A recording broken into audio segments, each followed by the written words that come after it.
Tony Lane from Vincent's Accountants.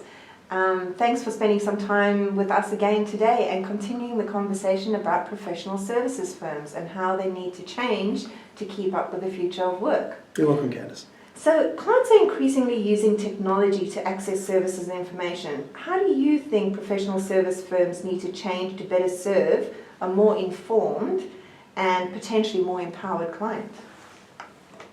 I guess the clients that I'm seeing now who are looking to take advantage of different forms of professional services are mobile, they're agile, they're efficient, and they're value-seeking clients. They aren't used to operating, and they haven't operated in the way that many professional services firms, long-established firms, are used to operating.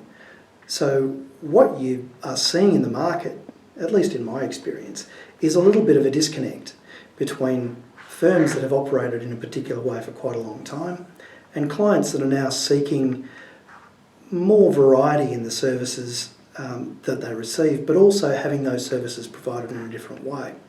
So when we start talking about how professional services firms might need to change the way they deliver their services, a lot of that is around a philosophical change and understanding that what their product isn't just simply a 9-to-5 and paper files, and it's a change of methodology that has a whole bunch of hurdles that come with it.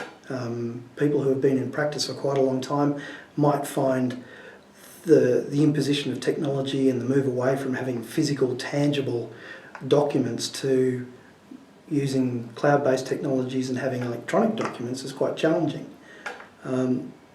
And so I think clients who are looking to access professional services in future really do need to be a little bit mindful of the transition that's happening within those professional services firms, because it's not a quantum leap. It's a huge jump from where they have been in the past to a new way of working. And for some organisations that's challenging in a number of levels, psychologically, emotionally, technologically, and also in terms of infrastructure. So with relationships that are no longer local, clients may look beyond their city, maybe beyond their state, and even beyond their country. But do you see relationships as being more important than ever because of this, rather than simply changing to be more transactional? I think it's a bit of a horses for courses approach. Relationships are, and in my view, always will be important. In terms of the grease for the mill, I mean that's what keeps things moving, are those interpersonal relationships. I think what you'll find though now is that there's a change to the breadth and depth mix of those relationships. Whereas previously people might have had their lawyer and their accountant, they're likely to compartmentalise services a little bit more because they're easier to access. So they might have a particular lawyer for a particular transaction. So they might have a conveyancing lawyer, they might have a commercial lawyer or a litigation lawyer or a family lawyer. They might have an accountant and a bookkeeper and a business management consultant. So they might stratify those services, which means that there's greater breadth to the relationships and perhaps a thinning of the depth. Ultimately, it's going to depend on the manner in which they can access services through their existing relationships and the efficiency, getting back to that efficiency driver, the efficiency with which those services can be delivered in a rapidly changing environment. Do you think that clients will start expecting their service providers almost to collaborate so that they get a sort of a holistic approach? So, if you think of the medical profession, you might go and see your doctor, but within the doctor's practice, they might have a diabetes specialist or a foot doctor or whatever the case may be, that now when we go and see a financial planner, they might connect us with an insurance broker who might connect us with the lawyer or whatever, so that there are more people who understand our interests, who are better served by collaborating together to actually provide us or help us meet our goals. I certainly think there's going to be a greater aggregation of professional services, if not in a loose way, then in a structured way. what we're finding now, particularly in the general practice accounting market, at least again in my experience, is that there are becoming greater horizontal integrations. You've got a traditional accounting firm. I mean, take Vincent's for example. We have a tax and business services practice that operates through one of our offices. We have allied to that, we have a financial advisory capacity. We have forensic accounting, which has a valuation capacity sitting off the side of it, and we have insolvency services as well. So general practice accounting firms are doing that. Financial advisory, you mentioned. Insurance, you mentioned. Mortgage broking is another one, which is beginning to be added on. In response to that demand from customers, what you're seeing is that professional bodies such as Chartered Accountants Australia and New Zealand and CPA Australia are starting to respond to the manner in which their members are looking to structure their businesses to deliver those services. So that's happening across the accounting legal environment. And I guess clients are adopting that approach because I think you're right in that they want someone to be in the trenches with them for the journey. They want someone to go along with them, not just the person who comes in and out as the need dictates. There's a lot more business integration these days, and because of the prevalence of litigation and the complexity of some financial products now that people are seeking to avail themselves of, having those professionals along with you for more of the steps of the journey, not every step, but more of them, is something I think more and more clients are starting to demand. Can we talk a little bit about risk sharing? So do you think that has any place in terms of the client-provider relationship going forward? I think so. I mean, you're starting to see that already in the legal environment and a little bit more in the accounting environment. Again, Vincent's are offering fixed price services now, whereas in the past, accountants have traditionally been welded to 6-minute units, and the same with the legal profession. So in terms of risk sharing, certainly there's a financial risk sharing that's going on.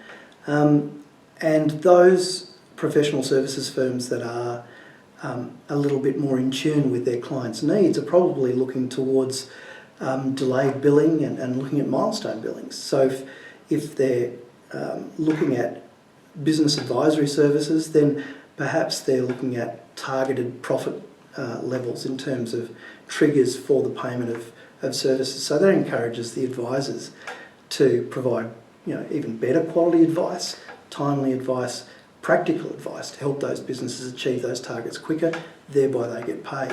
So I think there's certainly some financial risk sharing.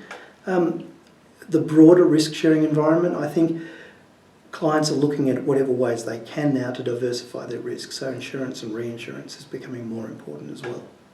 Can you just talk a little bit more about that delayed payments, or how might something like that work for early stage companies? Well, if you take an early stage company, for example, and these are some discussions I've been having with some law firms that I work closely with, if you were providing some advisory services to an entrepreneurial startup and those services, say, cost, in the general scheme of things, $10,000 at an estimate, then traditionally the model might be pay that money into trust, or a good proportion of that money into trust, and then let's work our way through that money in delivering those services. That can and does in some instances have an impact on the quality, and I'm not making any allegation about the quality of services that people provide. Generally they're quite good. But if you change that model slightly, and if clients propose a different model and say, what if we did this? What if we paid a proportion now, and then when we hit these milestones along the way in terms of business performance measures, and you can set whatever key performance indicators you like, whether it's profit, whether it's turnover, whether it's sales volume, whether it's cost reductions, there's any number of ways to skin that particular cat. And then over time what happens is that the professional services firms involved, be it accountants, management consultants, lawyers, engineers, whoever, can then recover those costs as a result of their practical advice taking effect and materialising in the increased performance of the business. Do you think that would encourage a lot more startups, early stage companies to actually get the professional advice that they need Because I know a lot of them will go, oh, can't speak to a lawyer or an accountant, it's too expensive. Whereas with that particular model, they might be much more encouraged to get that really good advice early on. I think there's a real marketing gap for professional services firms. Many of them won't highlight the fact that most often they're prepared to give an hour of their time for free. So an initial consultation is often at no charge. And I think some clients, particularly in the startup space, they're new enough to business, let alone the business relationships. And sometimes people are afraid to ask. In my view, if you don't ask, you don't get. And if you sit there and say, hey, can we do this a different way? I know that you normally bill in this fashion, but can we talk about a way in which we can get the benefit of your advice for a delayed recovery? I'm certain that there will be firms out there that will have an appetite for that sort of service delivery. It won't be everybody's cup of tea, and some will say no, others will jump at it. And I think it's going to be the mark of a diversified and technologically aware firm as to how they're going to bill and recover a fee for those services into the future. Certainly encourages some efficiencies in the delivery of product. So can we talk a little bit about technology as a driver of change? So how do you think professional services firms currently embrace technology to either add revenue streams or streamline operations? For example, my son's orthodontist has, as you come into the reception area, there's the name, you click it off on an iPad. It's saving time and money dealing with a receptionist. Why don't we find similar things in a doctor's office, for example, where, you regularly see queues and queues of people waiting to find out, how late the doctor's going to be. How do you think sort of technology should be used in professional services firms, either to save time, save money, or potentially add new ways of doing things, new revenue streams to what they're doing? Oh, it's a huge question, and I think the answer's even bigger. Mm-hmm. I don't propose to have all of the responses to that question, but I think based on things I've been exposed to, there are some really novel solutions being deployed in the marketplace. Obviously, cloud computing is the buzzword of the 2000s and now into the 2010s, and I think those firms who are looking at generating efficiencies, simply internal cost efficiencies, are looking at off-site technological solutions for a whole range of reasons. If you don't have server rooms with racks and racks of servers, then you can free up that space to put productive capacity in there, which is people who are charging billable hours. If you don't have rooms of compactors of files, then again you can put people in that space who are going to charge out that time. So you're recovering a cost for previously dead space. Some other things that are having impacts on employment and different ways people are employed.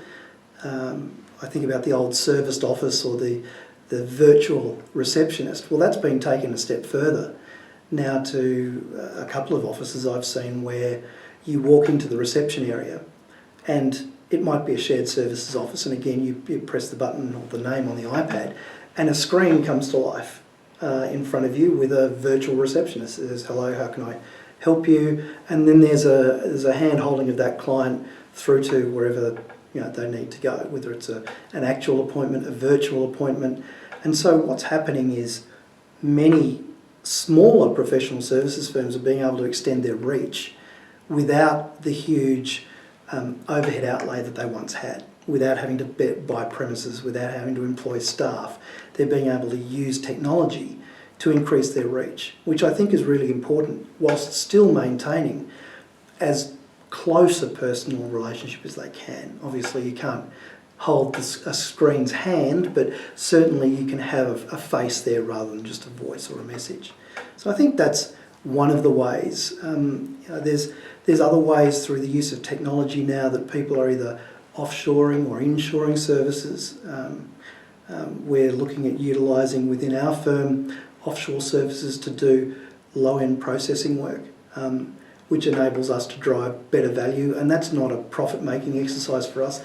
That's a value proposition for our clients where we pass that savings through, which results in more efficient work, more timely work, and our staff who are unable to compete on an hourly rate basis being deployed to higher valued functions. But similarly, there are firms I know who are going offshore to seek work from Australian and foreign firms and inshore it, so bring that work back to Australia by the use of technology, but having people offshore as the deal makers and the marketers actually sourcing that work. So I think there's opportunities on both sides of the coin. That's great. So talking about business models, the role of outsourcing, insourcing, offshoring, what do you think it's going to be like in terms of actually transforming business models from what they currently are at the moment? I think people are going to have to move away from a structured linear model to think about more about the end at the beginning. Where do they see their product being placed? Who are the people who are going to want what they have? Accessing people who know the answer to that, or if they know the answer, try to access those markets, is going to be the way in which offshoring, inshoring, outsourcing, all of those buzzwords for accessing global markets, that's going to be the challenge. So I think that the old model of business is done in the way of B follows A and C follows B, is going to be less and less relevant, particularly for people at the cutting edge of entrepreneurialism. I think those people are the ones who are setting the trend for the rest of the market, and the key task now for those of us in the professional services industry is to try and keep pace, because those people are at full gallop. They're out there making things happen and dragging the rest of us with them. And those of us that are a little bit lethargic and trying to keep up are going to be left behind. So, despite my appearance, I need to be at full gallop with everybody else. With talking about sort of keeping pace, professional services firms haven't done a great job over the last decade or so about differentiating themselves. Normally, it's all about their capabilities. Do you think we're going to see professional services firms differentiating themselves on other bases, like maybe their methodologies, for example? I think that's going to become increasingly important. There's a lot of vanilla in the market. And if you're trying to find the right service fit for you, then you're right. Trying to distinguish one product from another is very different. I think firms now, getting back to our original discussion about how technology is going to interface with these firms, moving away from the 9 to 5 and letting your clients have an understanding of the how, not just the what. So what you get and how it's delivered are going to be just as important as each other. Clients are going to want access to information and things that are simple but not dumb. So they're not things that are delivered simply but aren't so basic as to devalue the product, but so simple as to be easily understood by the people on the other end. If you can't explain something simply, you don't understand it well enough. And that's going to be the real challenge for professional services firms, distilling their message into the market. So how do you think, if you had to give advice to somebody who was looking at setting up a professional services firm, have you got any tips in terms of how they should rethink it, in terms of the expectations clients might have, along with the way that clients want to interact with a firm? I think, again, it needs to be outcomes driven, and in that sense, they need to think about where are their clients going to be coming from, what demographic are they targeting, what part of the economy, do they have a specialty, how are those services going to be delivered, where are they going to be delivered from. So it's almost reverse engineering a firm, rather than going from the start and saying, right, I'm going to hang up my shingle and I'm going to get some office space and I'm going to buy some desks and some chairs and put some people in there and buy some computers and start churning out the work. That's very much in the if you build it, they will come mode. I think the savvy operators now are looking to understand their clients a little bit more and say, well, do I need a physical presence? Can I have a virtual presence? Can I have a combination of the two. What's my workforce going to look like? Do I need to have 9 to 5ers? Can I have 8 to 7 to 3ers? Can I have people who prefer to work in the evenings or the mornings? What does that mean for my ability to extend my reach beyond our shores to different time zones so that we can service people who are in New Zealand or people who are in the subcontinent where there's a number of hours difference either way? So those sorts of things I think are more critical now than they have been in the past, because people can work that way. Previously, over the last 20 years, if you've been tethered to a phone line and a fax and email, then that limits your ability to work productively outside of your own niche. But I think now that technology is providing new and innovative ways of enabling people to operate, really the sky's the limit. And just coming back to what you do, Tony, in terms of insolvency, do you see any changes happening there, any trends that, the future of work, is it impacting on that in any particular way? I'd like to think so. It's difficult to say at the moment because reading the insolvency tea leaves is always risky and difficult. And I don't propose to be particularly good at predicting the future. But I think that as people become more astute and aware of professional services and the value that those services can deliver, the inherent fear that people have, or I'm not quite sure what emotion it is that might drive them not to consult an insolvency practitioner at the outset of a problem, might begin to dissipate. I think part of that lies with our profession in terms of letting the public understand that the portrayal that we most often have in the media, which isn't a particularly good one, is a small percentage of the market. And by and large, as with most professions, the majority of practitioners are good and honest and trustworthy. It's a very few that bring the market down. And so hopefully with our increased efforts to market the upside of the services we can deliver, plus a more mature appetite towards those services in the market, hopefully we'll begin to create a better meeting so that we can use our experience to help others learn from what doesn't work. We're invested with this vast realm of knowledge of the things that haven't worked and the things that have failed. And I think being able to deploy that into an embryonic business environment, there must be value for that.